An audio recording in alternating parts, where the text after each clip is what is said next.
Eisenhower gets in his old 1956 Chrysler and drives 80 miles to Gettysburg. He's got a Secret Service vehicle traveling with him. When they get to Gettysburg, the Secret Service vehicle turns around and goes back to Washington, and Eisenhower is alone. At noon on January 20th, 1961, John F. Kennedy is sworn in as the 35th President of the United States. It's a frigid day in Washington. Outgoing President Eisenhower sits next to Jackie Kennedy on the dais with a coat and heavy scarf. Ike looks tired. After a post-inauguration lunch with the new President and First Lady and a short reception at a nearby club, Ike and the former First Lady, Mamie Eisenhower, depart for their farm in Gettysburg, Pennsylvania. And Steve Hess is out of a job.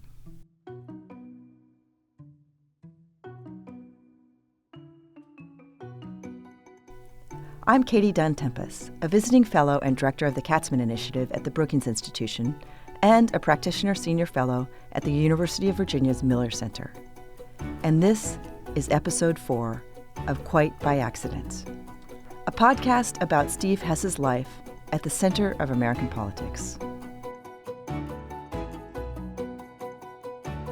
Back to Steve on what happened next.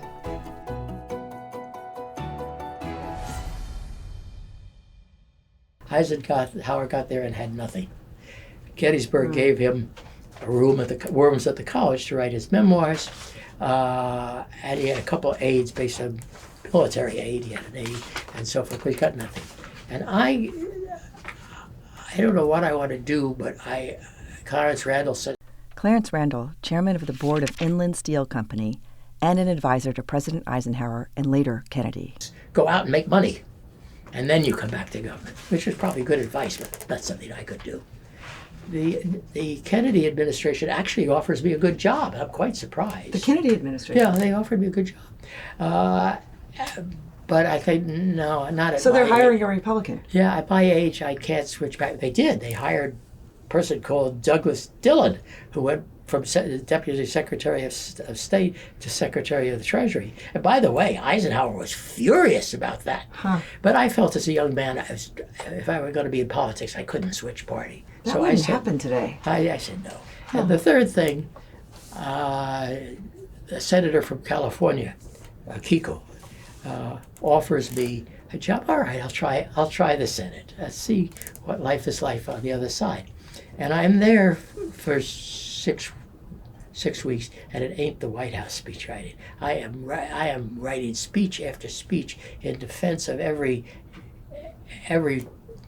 product, every nut of California. He's going to run for elect, and he's wanted to the local strategy, which he covers every base, and I'm writing every one of those speeches, and it's painful. And at that point, Bryce Harlow, who had been the key congressional relations person on the White House staff, which is how I knew him, he is now sort of the go-go man in Washington for anything that happens Republican. But he's also looking after Eisenhower's interests. And he comes to me and he says, the party feels that Eisenhower must be kept alive politically. He's too valuable to us to just sit there writing his memoirs. Would you write his Would you handle his mail? Well, it's a lot better than writing about the nuts and bolts of California. So I say, sure. We don't know what it means. So I get an office. I hire one of Mamie Eisenhower's secretaries, Ann Parsons. I write a little book of how you answer every possible type of letter, but we don't know what it is. So it's a contract in which we agree I will get paid $3 for every letter. What we don't know is that Eisenhower is the most beloved man, not in the country, but in the world. And the letters pour in, and I'm getting $3, which finally I say, no, that's too much. Give me $1. And I say, hey, this is the way it's coming to me. I'm finally going to have enough money to support my family and write some books, at least for a while. And that's where I was.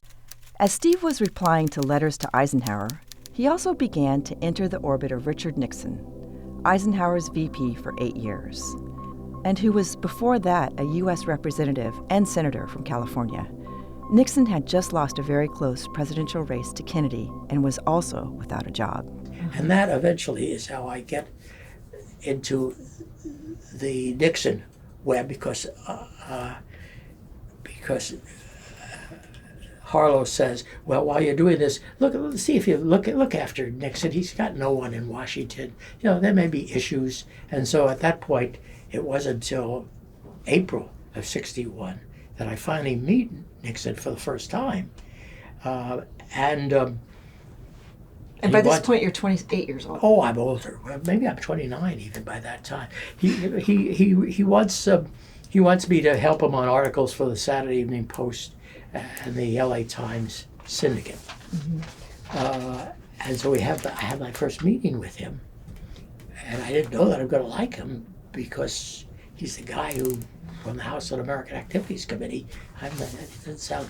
You don't like that? I don't like that, so I don't. But funny, the first question he asked me when I go to meet him for the first time, he said, were you Phi Beta Kappa? Oh, wow. Weird question, never been asked of me in my life. Right. And he really is interested in the answer. Fortunately, I have the right answer. But he says that he loves writers. Huh. A lot of politicians who hire speechwriters don't like them at all, because they're taking away something that they should be doing. But he really liked writers, and he read books, and he told me that writing his memoirs, Sixth Crisis, had been the most difficult task of his life, and we start to really get together. So, Steve Hess, 28 years old, first met Richard Nixon in the spring of 1961 and started working with him. But let's back up just a bit, because the relationship between Nixon and Eisenhower is really interesting. And Steve was around enough at the end of the previous administration to offer some keen insights about it. Think about the vice presidency today, always in the center of the administration, part of cabinet meetings, and sometimes visiting Capitol Hill to break ties in the Senate. But it wasn't like that for Eisenhower and his vice president, Richard Nixon. It's very weird, because, first of all, I didn't really know Nixon at that time until those 2 years. He was never at the White House. He didn't have an office at the White House under Eisenhower. This didn't come about till Carter, and Carter brought in Vice President Mondale, and since then the Vice President has office and staff in the White House. But that was not the case with Nixon. Nixon's office was in the Capitol. Yeah. He was paid by the Capitol. His staff was in the Capitol. We rarely didn't see him except when he came there for a cabinet meeting or a National Security Council meeting. And when Eisenhower writes his memoirs, he says something that's really very peculiar. He says the vice president didn't belong to the executive branch. The vice president headed the legislative branch. He was the president of the Senate. And when he did things for me, he did them because I asked him and he wanted to do, but he didn't have to do them. Entirely different. It was an old-fashioned definition of the vice presidency, but totally foreign to how we think of the vice presidency today. So there was even that sort of constitutional separation in Eisenhower's mind between the two of them. Mm-hmm. Indeed, it was Walter Mondale, President Jimmy Carter's vice president, who transformed that office. Nowadays, the presidential nominee's choice of running mate is a big story, and after the pick is announced, we'll see the pair on stage together, campaigning together, sometimes with their families joining. Here's Steve again, talking about how Nixon became Ike's running mate and then VP in the first place. Another example of how presidential politics differed during the time when Steve was first in the middle of it. It was 1952. This is very interesting because tickets are put together, a liberal, a conservative, a this or that. And certainly the idea was that Eisenhower was the non-politician, the fellow who, comfortable guy who had run a war, and he wouldn't be able to deal with the machinations of politics. And Nixon, who we didn't know, by the way, they didn't know each other, was the fellow who was the politician who had beaten Jerry Voorhees for the House of Representatives, Helen Hagan Douglas for the Senate, had, was the politician, and so forth. So they were put together. And was it mostly orchestrated by the RNC? No, it was orchestrated basically by two people, Tom Dewey and the lawyer, whose name will come to me, who became Attorney General. Yeah, but they were the guys who were advising. Who thought that Eisenhower, who had no opinions of himself. He had been given a list of 5 people who was acceptable to you and so forth. So that's how they put that together. And at one level, it worked very well, because Eisenhower was not going to go out, run around the country shaking hands, sit for the next Republican election. But of course, that was Nixon's theme. So he did very well at that. But he did very well otherwise, too. He was in many ways a pluperfect vice president. He knew how to handle himself when Eisenhower had some serious illnesses. Yep. He knew how to go all around the world for funerals and whatnot. He really did the things that a vice president is supposed to do. By the way, yes, that Tom Dewey of Dewey Defeats Truman fame. The other man Steve mentioned as instrumental in getting Nixon on the ticket in 1952 was Herbert Brownell, who served as Attorney General for most of the Eisenhower administration. And then, in July 1960, Nixon won the GOP nomination in Chicago. Steve was on the platform committee for the Republican National Committee, still working for the Eisenhower White House, but in a way also for the Nixon campaign, since it was their convention. In 1960, leading to the Republican convention, which Nixon will easily win the nomination, I've been assigned by the White House to the platform committee to follow it through and make sure that they don't do anything that is not fully reflective of Eisenhower. The platform is going to be written by a committee. It's going to be Nixon's platform. It's not going to be Eisenhower's platform. But we wanted to make sure that nothing slipped in. So I'm there in this, along with this process. The chairman of the platform committee, by the way, is Charles Percy, who was the president of Bell and Howell. He was a total amateur in politics. He later, of course, became a senator, but at that time was very, very inexperienced. So this is a situation where it's a week before the convention. We're in the Blackstone Hotel in his suite, waiting for the mimeograph machines to turn out the 8 versions or the 8 planks of the platform. Yeah. And suddenly there's a call coming in. Percy takes it, and you can see that this is not the ordinary call. Now going to tell the chairman of the platform committee what should be in the platform. There are 2 other extension phones in the suite. Rod Perkins, who is Rockefeller's assistant there, takes 1 extension. I take, with other people, the other extension. So I'm listening to this conversation of what's going on. By the way, it's sort of funny. It went on for 4 hours, and at midnight, the hotel telephone operator pulls out the plugs and goes home. And we have to reestablish the conversation to get back going with the conversation. Why did they rip out the plugs? Well, she went home. That's what you do. You go home, you pull out the plugs, you go on to your next. So at any rate, this is what's going on. What happens is that the platform committee explodes. What is Nelson Rockefeller having anything to do with our platform? Nixon, you have sabotaged the platform. This is the Munich of the Republican Party. They are in chaos.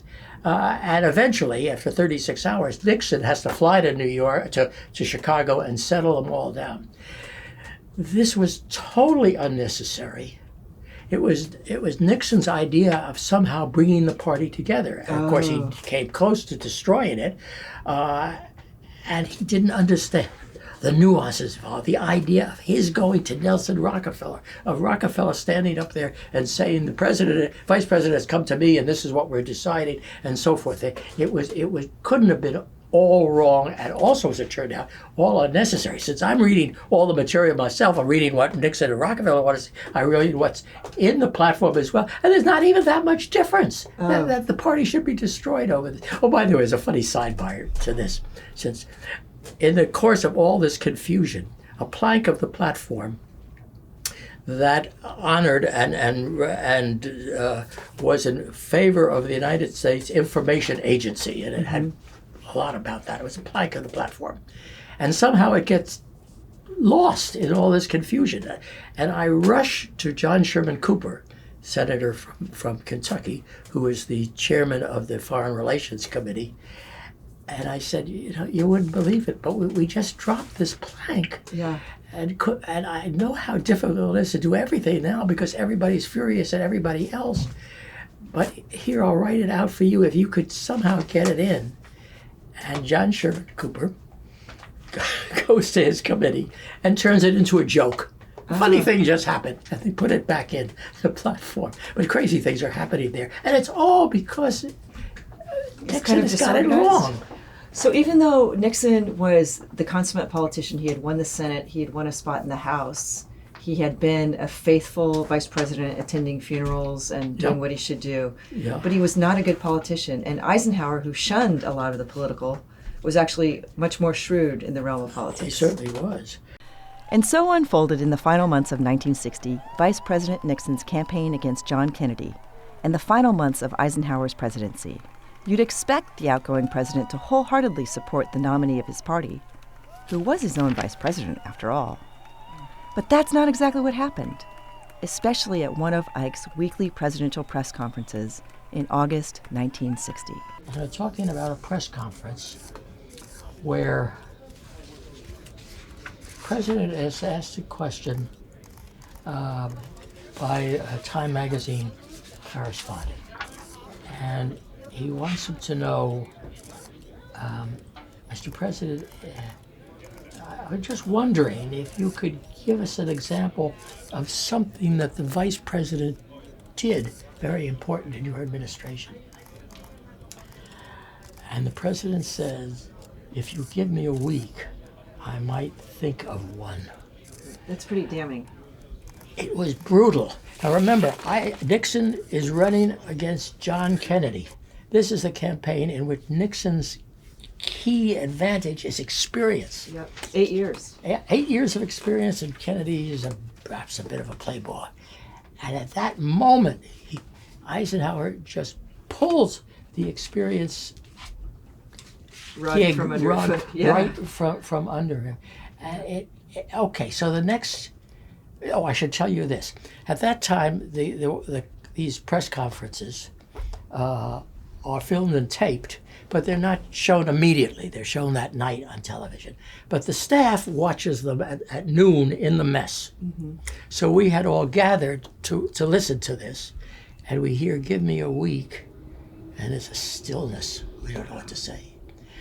The next day, I asked John Eisenhower, he said, why and how could I ask John Eisenhower? But of course I did. I didn't know any better. And I asked John what was the president thinking that day? And he explained, of course, the president was very exact about he wanted his press conferences to be a half hour. Oh. And at the end, he gets very antsy.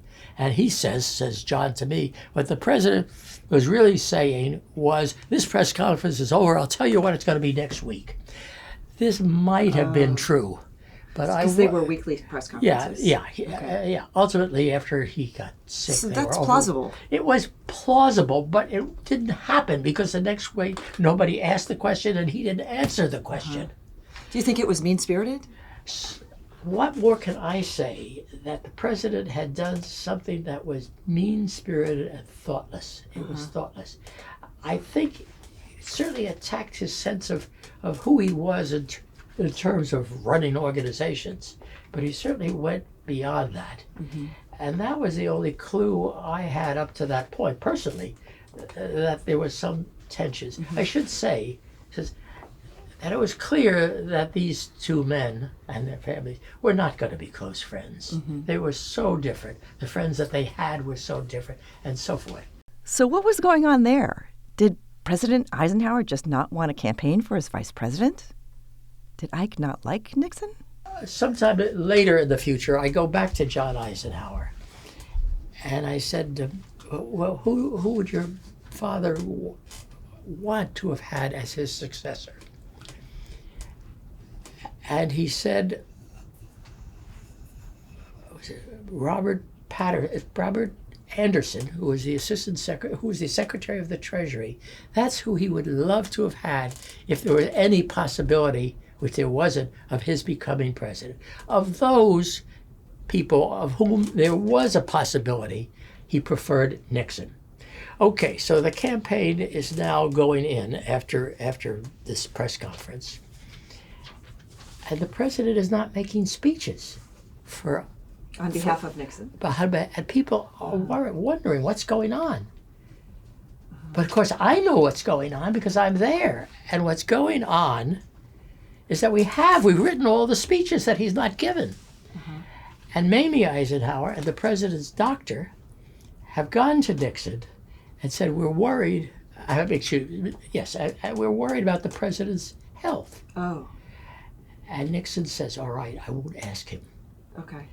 And Eisenhower is really very confused and irritated by this. You mean he wants to give He speeches? wanted to give speeches. He was told, he wondered why Nixon would allow him to give speeches. And finally, in the last week of the campaign, he does give some speeches, and they're very good speeches. So Mamie and his aide go around him to Nixon and say, don't ask him to give speeches because we're worried about his health. It wasn't Eisenhower advocating for that. No. At the highest level, they're telling Nixon, like maybe Eisenhower, or certainly the doctor, his health isn't good. Don't ask him. And Nixon says, no, I won't ask him. So Nixon doesn't ask him. And Eisenhower doesn't give speeches. Till the very end, when he gives speeches, and they're very good speeches, and years later, Eisenhower said, it was one of the biggest mistakes of my political career that I didn't do more for Nixon in 1960. Steve added that Mamie Eisenhower and the doctor were truly concerned for her husband's health, and that might have contributed to Ike's absence from the campaign trail. And what do you think, though, in his heart of hearts? Did he want to campaign for Nixon? Did he like him as an individual? I think he did want to campaign for Nixon. So, as we know, Nixon lost to Kennedy in a very, very close election. But as we also know, this was not the end of Nixon's campaigning for higher office. In 1962, Richard Nixon decided to run for governor of California. But as Steve tells it, the former VP's motivations were not as straightforward as you might think. What was he doing in California? And the story of that is an interesting story. Nixon had no interest in California. He writes this in his memoirs. He writes it in a letter. He said, these are problems that are important problems, but they're not my problems. I'm interested in problems of the world and international effects and so forth. And he still holds a press conference and said, I am running for governor of California. Right. It was bizarre. Yeah. And he thinks he's going to win. Why? Well, because he's Richard Nixon, who just stood up to Jack Kennedy in debate. That's who I am. Yeah. It's Richard Nixon who's doing well in the polls against this sort of bumbling Governor Pat Brown. So, but he doesn't. Nixon doesn't understand California. His big campaign issue is communist teaching in the schools. Water, education, floods, all these things don't enter, they're not the material I'm given to write speeches. Steve recalled a campaign speech that he wrote for Nixon for his debate against Pat Brown on October 1st, 1962, in San Francisco. There's one debate between Nixon and Governor Brown, who was sort of humbling. And Nixon says, go up to San Francisco and write what Governor Brown is going to say in the debate. He wants to be, you write it, and so I'm protected. I'll know what he says. So I called Nixon headquarters. I said, quickly send me all of Brown's speeches. And I wrote, I 7 minutes, which is the best of Brown. I would have done the same thing if I had been asked to do the best of Nixon. And I take it, it's a wonderful speech of all the things he's done for schools and for water and so forth and so on. And best speech I wrote. And of course, I would give it to Nixon, and Nixon is thrilled because Brown is reading the speech that I wrote. And of course, I never told him how it happened. He thinks I'm pretty great, Nixon. No, wait. So you're writing a speech for Nixon's I'm writing a speech for Nixon on what Brown is going to say the next day when they debate. Oh, okay. And so that's sorry. why it's called the best of Brown. I call it the best of Brown because that's how I write the speech. But that's the speech I write. But it's not a speech. It's really a memo that he's using to prepare for the debates. I write the speech that Brown is going to say the next day. But he doesn't. He does. He says it in his own words, but he says it word for word because, of course, I've taken it all from his material. And Nixon is sitting there across from him and hears this that he's just been given by his own speechwriter, and he thinks, "Wow, this Hess is terrific." He thinks you're walking on water. Boy, but you were kind of lucky, or do you think if you look at anybody's speeches? Absolutely, anybody would have done the same thing. You always ask, "What is Brown going to say?" And I look at what Brown has said, and out of that, I've taken what I think is the most powerful things he said. I put them all together because each one of them is going to get 7 minutes, and he gives the speech. And Nixon is sitting there listening to the speech and say, "Hey, I've seen that, heard that speech. Of course, I give it to him." Okay. So that's what happens. But then, on October 14th, U.S. spy planes detected Soviet ballistic missiles capable of carrying nuclear warheads being installed in Cuba, just 90 miles from Florida. Kennedy and his team spent harrowing days debating how to respond while keeping the information secret from the American public. And on October 22nd, Kennedy addressed the American people from the Oval Office. Steve watched with Nixon and his staff. Good evening, my fellow citizens.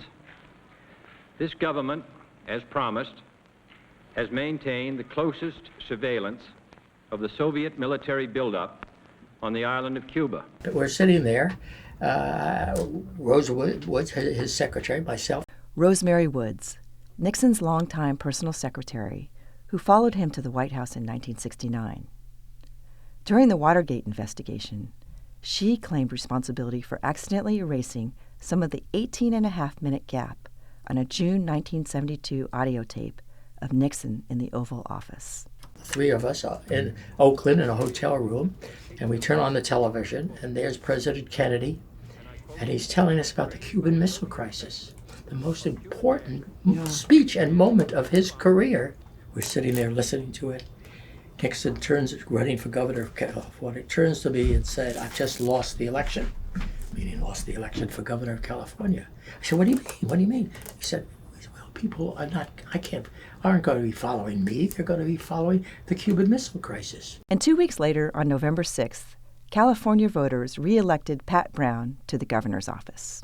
Nixon loses the election by 275,000 votes, and he thinks it's because Cuban Missile Crisis. It isn't. It's because the governor, his opponent, the governor Brown, was a very good governor. And he was an incumbent. And he was the incumbent, and he was a good governor, and he said things, and Nixon, in turn, didn't say anything meaningful in that regard. So the election is over. It's voted, and Nixon actually loses. Big loss, 275,000 votes. And I'm cleaning up my office in Los Angeles, ready to go home to Washington. And he calls, and he wants to thank me, and he wants to say goodbye. And I say, "Dick, do you still think you've lost?" And he says to me, "Oh yeah, I've lost, but I'm never going to have to talk about crap like dope addiction again." Famously, the next day, Nixon gave his so-called last press conference, held at the Beverly Hilton Hotel, where he said to the assembled press, "You don't have Nixon to kick around anymore. Because, gentlemen, this is my last press conference." After the 1962 California gubernatorial election, the Nixons moved to New York City, where the former vice president joined a law firm. And Steve returned home to Washington, D.C., where he wrote his book, America's Political Dynasties, From Adams to Kennedy, the one he started thinking about during his army days in Germany. Eventually, it would be published by Doubleday in 1966. Surprisingly, and sadly, Steve was with Nixon about a year later, on November 22nd, 1963, late on that fateful day. But oddly enough, Nixon started the day in Dallas. The fact that I was with Nixon on the day that Kennedy was assassinated is really quite bizarre. What happened was that Teddy Roosevelt wrote a great book on the 60 campaign. The Making of the President, 1960. There had never been a campaign book like his book. And it was Nixon decided that he would challenge him in 64. He would write the same thing about the making of the president in 1964. And he called me, would I basically do all the work on the book while he did the good part. And this was big money. Random House really, or Doubleday, really wanted to put money into this because there had never been a campaign book like Teddy Roosevelt's, like Teddy White. Yeah. So at any rate, I'd flown to New York from Washington to meet with Nixon to go over what we were going to do and to meet with the publishers. Nixon, strangely enough, was in Dallas. On the day of the Kennedy assassination. Nixon was in Dallas because one of his big clients was Pepsi-Cola, and they were having their board meeting, and he was talking to them about that. Okay, so I am actually meeting with an editor, nice restaurant downtown New York, to talk about the book we're going to do, and the waiter comes in, sort of an Italian waiter, very broken English, and he's telling us that Kennedy is dead. And we thought he was telling us a joke. And I rush out on Fifth Avenue to find a store that's got a picture of the television, and he's right, sure enough. And I say, and I quickly call Nixon's office and Nixon's secretary, Rosemary Woods, and I say, well, what do I do? Should I?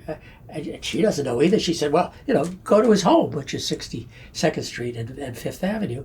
I'm sure he's not coming down to the office. No reason for you to come down to the office. So I go to his home. And what's happened is that Nixon is flying in from Dallas, coming in from in New York is in a taxi. Taxi makes a stop and for a light, and another taxi driver says, hey, did you hear? Kennedy was assassinated. That's how Nixon hears it. Oh. So he rushes home, and I'm rushing to his home. Okay, when I get there, he has taken off his jacket, but he's still tied with a tie on, standing at the door to greet me. And he wants to show me the Dallas Morning newspaper, because the Dallas Morning newspaper has a story about he had a press conference in Dallas. And previously, Adlai Stevenson had been in Dallas and had been spat upon. Uh-huh. And Nixon had said then at his press conference, that's not how we treat people in the democratic system.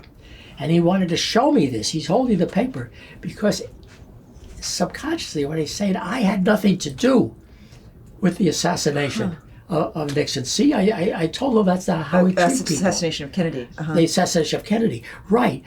And because the worst thing on his mind would be that somehow the assassination of Kennedy could be tied to him. Oh. So we then... Did you think that was strange? No, I don't think I thought that was the sort of reaction. Remember, my reaction by now to Richard Nixon, after he's lost the presidency and he's lost governor, is that he's finished in elective politics. And I say, but I'm totally wrong. The guy continues to be consumed by becoming president of the United States. And that's in keeping with that. And he had already talked to his children when he came in. They were home, and they were very upset. And he expressed that they were concerned. And later he said that he was not concerned in that way over the assassination. You mean he wasn't sad about it? But he was. He had made that clear with his children, but he didn't make that. So at any rate, we're now at his home, and by now, the press journalists are starting to gather in the front of his building. So we've got to work out a statement for him to make to the press, and the statement turned out to be about his warm relationship with John F. Kennedy. How they had gone to Philadelphia, to Pennsylvania together to do a speech, and he felt this was what he was talking about. By the meantime, people are the big politicians are starting to gather in his home. Then, in New York City. In New York, they're starting to come to Nixon. And they're starting, and we're the two of us are worried about first to call Eisenhower, and he calls Eisenhower, who happens to be at the Waldorf Towers, and his aide-de-camp, General Schultz, said, "I can't be disturbed. He's taking a nap," so he didn't. And then he calls J. Edgar Hoover. I don't know what time. I wish I knew exactly what time it is, because J. Edgar Hoover is the one who tells him, "No, don't worry about it. This guy who had been in Moscow." This guy who killed him? The guy who killed Kennedy. They already know about who he is, and he was not the right winger. He was a left winger, and that's a sort of a relief. To Nixon, and sort of by the end, and we're busy canceling the rest of his week and his month. He's going to go to the opera with Tom Dewey tomorrow. Cancel that. He's going to go. Tom Dewey.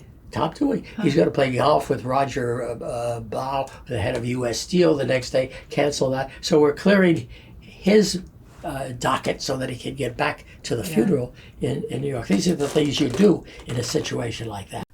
The shocking and tragic death of President Kennedy changed Nixon's political calculation entirely. And Steve was right in the middle of it. I came back, so I went home went to New York to my mother's home. Came back the next morning, and by that time several things were clear. Clearly, he was no longer thinking of not running for president. He didn't know what he was going to do, but he was still in the game. And secondly, the book that I had come to write with him was off. Oh, interesting. We were finished with that, and he was back on track. And that's where I left him that day. That was your chance to make big money. It was. It was. And were you surprised by Nixon's reaction to the assassination? Well, first of all, yes and no. Okay. All these things happen very fast, remember, and very surprising. But it was interesting if you think about it, because the reason that Nixon chose to run for governor of California, which, as I had told you, he hated the idea. He didn't want to be governor, but he wanted to protect himself from having to run against Jack Kennedy in 1964, not being able to defeat him in 1960. Now, as Kennedy being the incumbent president, he had no chance. So that was his total reason to run for governor of California. Yeah. Okay, now if you think about it, Jack Kennedy is not going to be the candidate in 1964. The candidate is going to be Lyndon Johnson. Could Richard Nixon, how would he do against Lyndon Johnson? Well, he might have done pretty well. So fate and all these things sort of play a role in which obviously he can't think all of that through when he decides on whether he should run or not in California. But that's how it works out. Nixon decided not to run for president in 1964, and the relatively moderate Republican Nelson Rockefeller lost the nomination to conservative Barry Goldwater. Lyndon Johnson, the incumbent president since 1963, won the election in a landslide. Over the next few years, Steve and his family, including sons Charles and James, returned to Washington, where he continued to work. And then in 1966, a fateful encounter took place on an airport runway. and Nixon made Steve an offer. It was Lincoln Day week. In the Republican Party, there's a time every year where big politicians go out and campaign to raise money. And Nixon was going to go out in 1966. And it happened that right before that, I had a gig, an assignment to go down to Georgia, to Boeing, to do a story on a plane that was being totally done by computer. And as I got there to the airport in Washington, Hubert Humphrey, the vice president, is coming off the plane. That's interesting. So I know Nixon wanted to get to his trip. So I tell him, hey, they've just taken Boeing, he's just allowed the vice president hit the plane. Why don't you call them and maybe they'll give you the plane for your trip? And they do. And actually, the plane is the Pussy Galore plane. What? From the James Bond movie. Oh, you mean they used it for filming it? Yeah, I bet that. So I then called Nixon later and I said, hey, could I come along? Because I'm writing a book with Dave Proder about the Republican Party, and I could use being on that trip. So he said, sure. So there were just two reporters, Nixon, me, and a Vance man on that trip. Coming back to New York on that trip, the plane refuels in Buffalo, and we get off and we walk the two of us walk the tarmac, and Nixon suddenly says to me, come to New York and be with me. And I'm surprised. I'm truly surprised. I've had my whole life writing books. I've got 2 books under contract. And I said, I can't do that. It was too abrupt. I shouldn't have done that. He was really saying something nice and important to me. Right. And then we get back on the plane, and his advance man, his name is John Whitaker, is very close to him. He said, what happened? What happened? And I said, well, Nixon said this to me, and I said I wouldn't do it. And Whitaker said, that has changed your relationship with Nixon. And I said, well, I don't know how. We were pretty good friends, everything like that. But Whitaker has got it absolutely right. Saying no to Nixon at that point dropped me from close friend to just friend. Oh, interesting. And in a sense, I never had, until by accident, a closeness with him again. And with Steve's decline of Nixon's offer and the demotion of their relationship to just friends, a new character entered the scene, one we'd hear from in American conservative politics for decades to come. And that was the funny story there was that a young man who's an editorial writer in Illinois, who is desperate to work for Nixon, and his name is Pat Buchanan. Oh, right. And suddenly there's an opening. Suddenly I've declined, and Nixon calls Buchanan. He comes and takes the job. So the fascinating to me bit of history that didn't happen was that Buchanan is a terribly important, as he writes himself many times, influence in Nixon's race for the presidency in 1968, because he pulls him to the right and puts him in contact with a lot of right Republicans, which is important to him. Clearly, if I had taken the job, I would not be pulling Nixon to the right. I would be pulling him in the wrong direction. So all these things happen by accident. Quite by accident indeed. That's all for this episode. You can read more stories from Steve Hess in his book, Bit Player, from the Brookings Institution Press. In the next episode, Steve joins the 1968 Nixon for President campaign and starts a lifelong friendship with a towering figure of American politics, Daniel Patrick Moynihan. Stay tuned. Thank you for listening to Quite by Accident, a podcast from the Brookings Podcast Network. I'm Katie Dunn Tenpas at Brookings and the University of Virginia. I'd like to thank Kawili Lini Huwanga, supervising producer, Fred Dews, senior producer, Gaston Robredo, audio engineer, Daniel Morales, video editor, Colin Cruikshank, videographer, Katie Maris, who designed the cover art, and Tracy Viselli and Adele Patton from Governance Studies. A very special thanks to my dear friend and colleague, Steve Hess. Additional support for the podcast comes from colleagues in governance studies and the Office of Communications at Brookings.